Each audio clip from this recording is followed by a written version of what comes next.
وعلیکم السلام ورحمۃ اللہ وبرکاتہ۔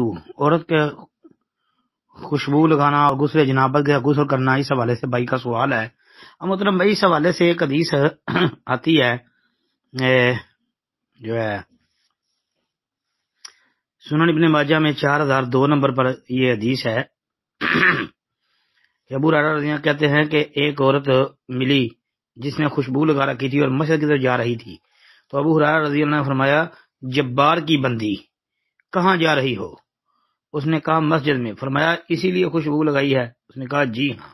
حضرت ابو ہریرہ رضی اللہ عنہ نے فرمایا، میں نے نبی علیہ الصلوۃ والسلام سے سنا، فرما رہے تھے جو عورت خوشبو لگا کر مسجد کی طرف چلے اس کی نماز قبول نہیں ہوتی جب تک وہ غسل نہ کر لے۔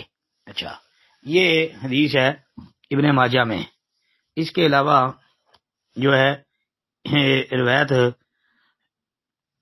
سنن نبی داود کے اندر بھی 4174 نمبر پر، سنن نسائی میں 5131 نمبر پر موجود ہے، اور سنن کبریٰ بہقی جلد 3 صفحہ 133 پر بھی آتی ہے۔ تو یہ غسل جنابت کا ذکر بھی ہے، اور مسند احمد کے اندر بھی یہ موجود ہے۔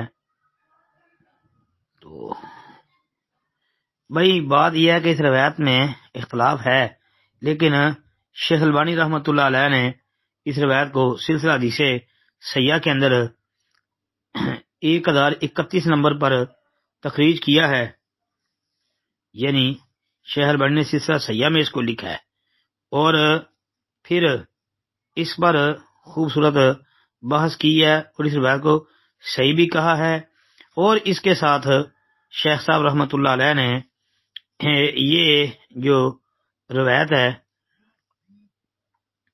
سلسلہ صحیحہ کے اندر ہی جو ہے نا اس کو ثابت کیا ہے، 1093 نمبر حدیث اس کو شاہد بھی بنایا ہے، اور اس کے علاوہ انہوں نے اپنی کتاب جو ہے صحیح الجامع کے اندر جو ہے اس کو صحیح قرار دیا ہے۔